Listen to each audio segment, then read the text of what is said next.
एक बार की बात है। एक जंगल में एक बहुत ही चालाक बिल्ली रहती थी। उसका दिमाग बहुत तेज था। एक दिन चालाक बिल्ली रात में जंगल में घूम रही थी। तब उसे शेर कुत्ता नजर आता है। चालाक बिल्ली उसके पास जाती है। तब उसे नजर आता है कि शेरू ने एक खरगोश मारा है और वो उसे खाने की तैयारी कर रहा था। शेरू, तुम क्या कर रहे हो? मैंने अभी अभी एक खरगोश मारा है। मैं अब आराम से खाऊंगा। चालाक बिल्ली को तब बहुत भूख लगी थी और उसे वो खरगोश खाने का था। उसे ये भी पता था कि शेरू तो उसे खाने के लिए नहीं देगा। इसीलिए वो दिमाग लगाती है और कहती है। शेरू, क्या तुम्हें पता नहीं, रात में खरगोश खाने से भूत पीछे लग जाते हैं और जब वो तुम्हें पकड़ लेते हैं वो तुम्हें खा जाते हैं। यही सब धूर्त लोमड़ी के साथ भी हुआ था। वो बेचारी जैसे तैसे बची थी। क्या तुम्हें भी इन सब में गुजरना है? बिल्ली की बात सुनकर शेरू कुत्ता डर जाता है। मुझे भूतों से बहुत डर लगता है। अब मैं क्या करूं? ये खरगोश मैं कहाँ रखूं? शेरू, मुझे लगता है रात में मारा हुआ खरगोश खाना ही नहीं चाहिए। मैं तुम्हें मुसीबत में नहीं देख सकती। तुम ये खरगोश मुझे दे दो, मैं इसे खा लूंगी। क्या फिर तुम्हारे पीछे भूत नहीं लगेंगे? शेरू, जिसने खरगोश मारा है सिर्फ वही खरगोश नहीं खा सकता, पर मैं तो खा सकती हूँ ना। अरे, ऐसी बात है फिर तुम ये खरगोश ले सकती हो। और तुम्हारा बहुत बहुत शुक्रिया। तुमने मुझे बड़ी मुसीबत में पड़ने से बचाया। अरे ये तो कुछ भी नहीं है, मैं हमेशा तुम्हारी मदद करने के लिए तैयार हूँ। शेरू कुत्ता वहां से निकल जाता है। चालाक बिल्ली जोर जोर से हंसने लगती है। ये कितना बेवकूफ है। शेरू को तो मैं कभी भी आसानी से बेवकूफ बना सकती हूँ। और फिर वो खरगोश खा लेती है। इस कहानी से हमें ये सीख मिलती है कि हर किसी पर आंख बंद करके भरोसा नहीं करना चाहिए। तो दोस्तों, इस कहानी में हम बात करने वाले हैं एक जादुई सोने की गाय की। जंगल में एक जादुई सोने की गाय थी। उस गाय का दूध पीते ही कोई भी बीमारी और कोई भी जख्म ठीक हो जाया करता था। पर जंगल के शिकार करने वाले जानवर इस गाय को खाने के पीछे ही पड़े थे।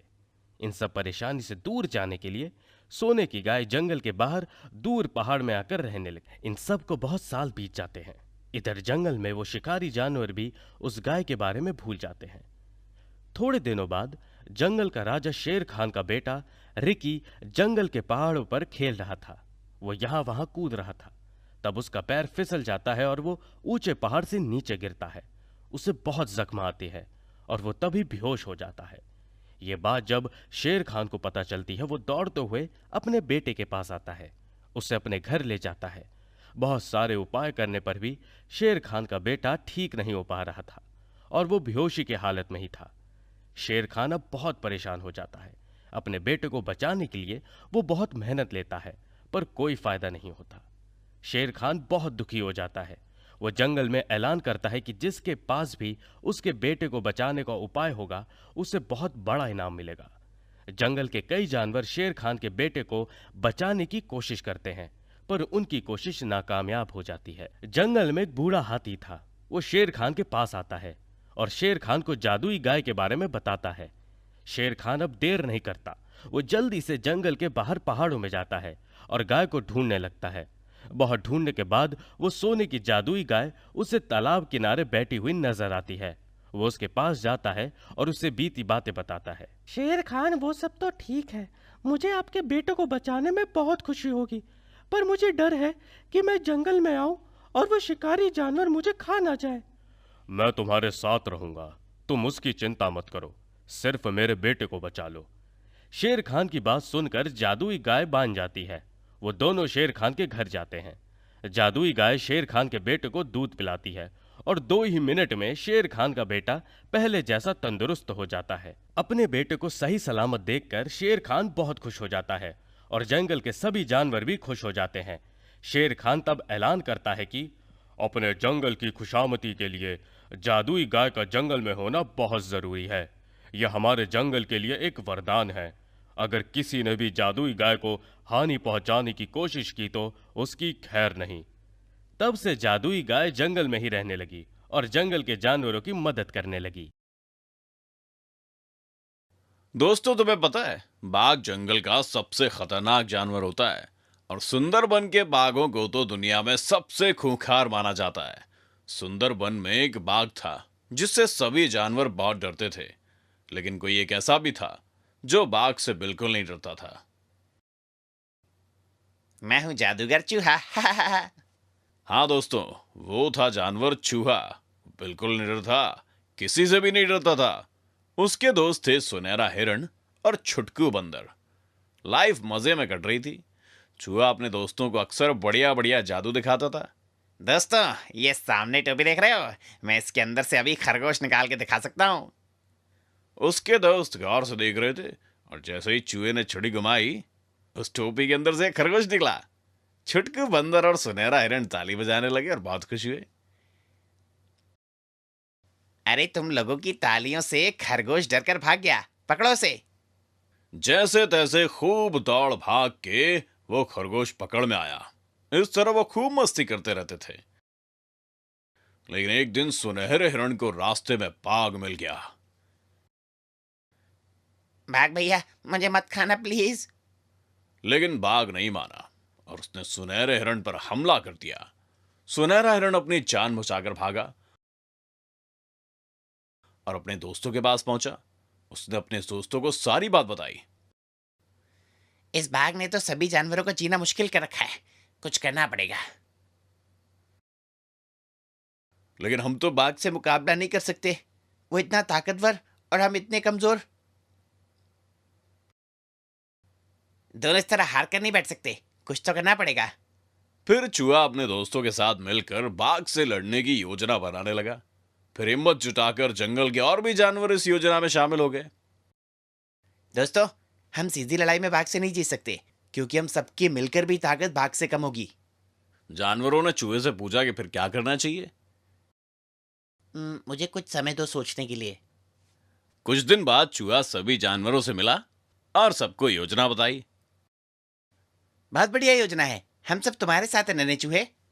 फिर सभी जानवरों ने योजना के अनुसार काम करना शुरू कर दिया। सभी ने एक साथ मिलकर पूरा बंदोबस्त चूहे के कहे अनुसार कर दिया। और फिर बारी आई छुटकू बंदर की। पूरा बंदोबस्त हो गया दोस्तों, अब मैं जाता हूँ और अपने हिस्से का काम करता हूँ। गुड लक छुटकू बंदर, लेकिन सावधानी रखना, क्योंकि इस काम में बहुत खतरा है। बंदर वहां से निकला और सीधा पहुंचा बाघ की गुफा में।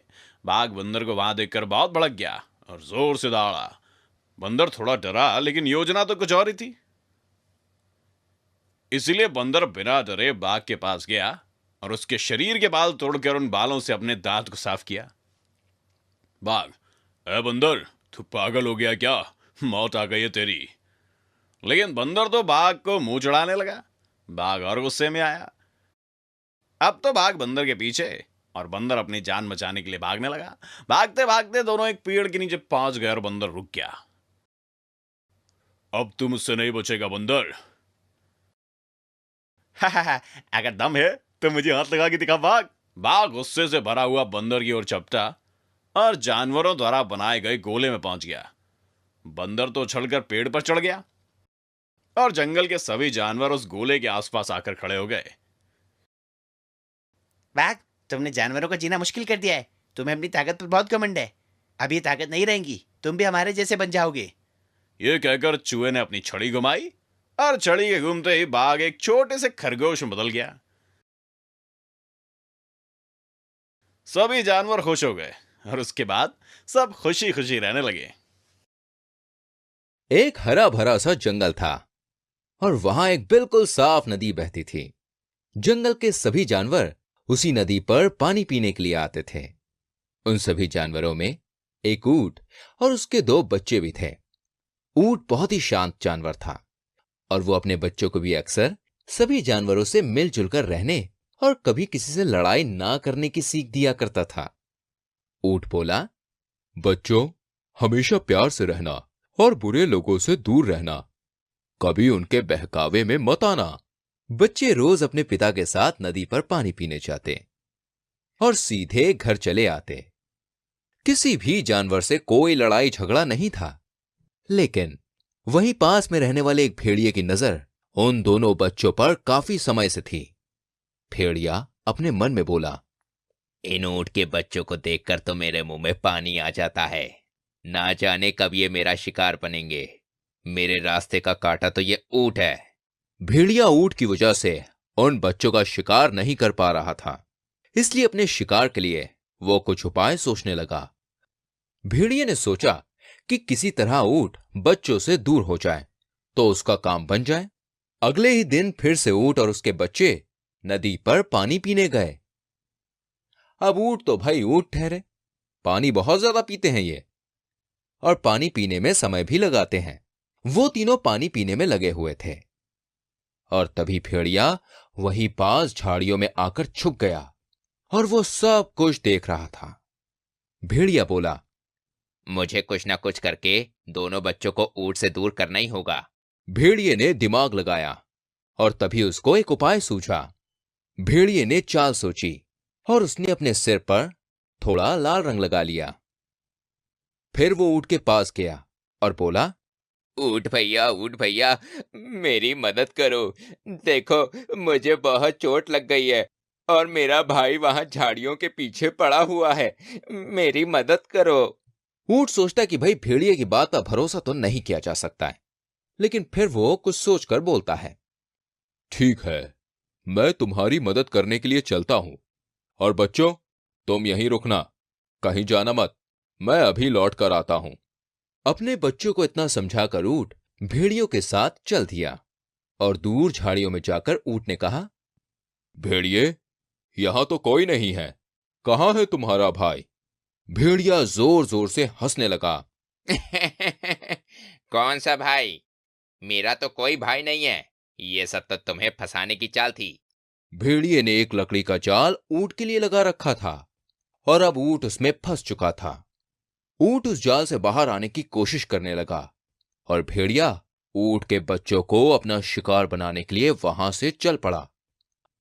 बच्चों के पास जाकर भेड़िया बोला, बच्चों, अब तुम दोनों मेरे शिकार हो। बताओ, मेरे पेट में सीधे जाना पसंद करोगे या मसाले के साथ? ऊंट के बच्चे भेड़िए की बात सुनकर बहुत ज्यादा डर गए। दोनों बच्चे मदद के लिए चिल्लाने लगे, मगर उनकी आवाज सुनने के लिए वहां पर कोई भी नहीं था और वहां जाल में फंसा हुआ ऊंट अपनी पूरी ताकत से जाल को तोड़ने की कोशिश कर रहा था। ऊंट के बच्चों ने अब भगवान से प्रार्थना करनी शुरू कर दी और वो रोते रोते बोले, हे भगवान, हमें बचा लो, भगवान हमें बचा लो। भेड़िया बोला, कोई नहीं बचाएगा तुम्हें, अब तुम दोनों मेरा खाना बनोगे। भेड़िया ऊंट के बच्चों का शिकार करने के लिए आगे बढ़ने लगा और तभी एक चमत्कार हुआ और ऊंट की जाल को तोड़ने की कोशिश काम कर गई। जाल टूट चुका था और ऊंट बाहर आ गया था। वो जल्दी से अपने बच्चों के पास आया और भेड़िए को वहां देखकर बहुत ज्यादा गुस्से में भर गया और बोला, भेड़िए, तूने मुझे धोखा दिया, अब मैं तुझे नहीं छोड़ूंगा। ऊंट को इतने गुस्से में देखकर भेड़िया डर गया। ऊंट ने गुस्से में अपनी बड़ी बड़ी और मजबूत टांगों से भेड़िए पर जोरदार हमला कर दिया और एक ही बार में भेड़िए का काम तमाम कर दिया। ऊंट और बच्चे अपने घर के लिए चल पड़े। तो इस कहानी से हमें यह शिक्षा मिलती है कि बुराई का अंजाम हमेशा बुरा ही होता है। अच्छी लगी कहानी? जल्दी से हमारी वीडियो को लाइक कीजिए और शेयर कीजिए और ऐसी और कहानियों को देखने के लिए चैनल को सब्सक्राइब करके बेल आइकन को प्रेस कीजिए। मिलते हैं अगली कहानी में, तब तक के लिए बाय बाय। जंगल बहुत खूबसूरत जगह है। जंगल के कुछ नियम है। हर जानवर का रंग, आकार और खूबी अलग अलग होती है। मुझे ये सुंदर रंग प्रकृति ने दिया है, मैं बहुत खुश हूँ। जंगल के सभी जानवर सफेद हाथी से बहुत प्यार करते हैं और सफेद हाथी के पास ताकत के साथ साथ अच्छा स्वभाव भी है। सफेद हाथी मुश्किल समय में हर जानवर की मदद करता है, इसीलिए सब उसके दोस्त हैं।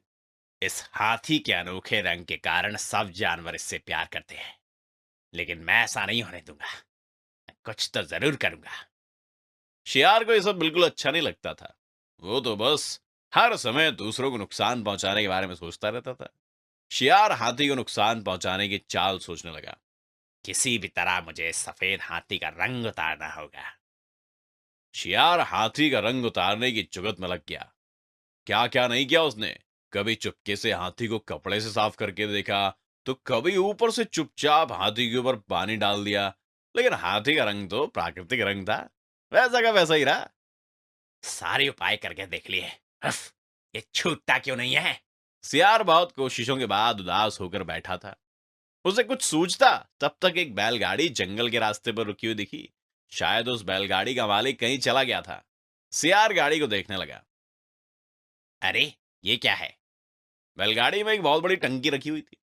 सियार उस टंकी में झांक कर देखने लगा। भाई वो देख ही रहा था कि अचानक उसका बैलेंस बिगड़ गया। गिर पड़ा, सर फूट गया मेरा, ये क्या है? वो टंकी नीले रंग से भरी हुई थी। सियार उस टंकी में गिर गया और उसके हिलने से टंकी गिर पड़ी। सियार बाहर निकला, पूरा का पूरा नीला। अब सियार का रंग बिल्कुल बदल चुका था। सियार अब नीला सियार बन गया था। अरे वाह, ये तो कमाल हो गया। हाथी का रंग नहीं छूटा तो क्या हुआ, मेरा रंग तो नीला हो गया। जंगल के सभी जानवर अब मेरे फैन होंगे। अपना नीला रंग लेकर नीला सियार जंगल के अंदर पहुंचा।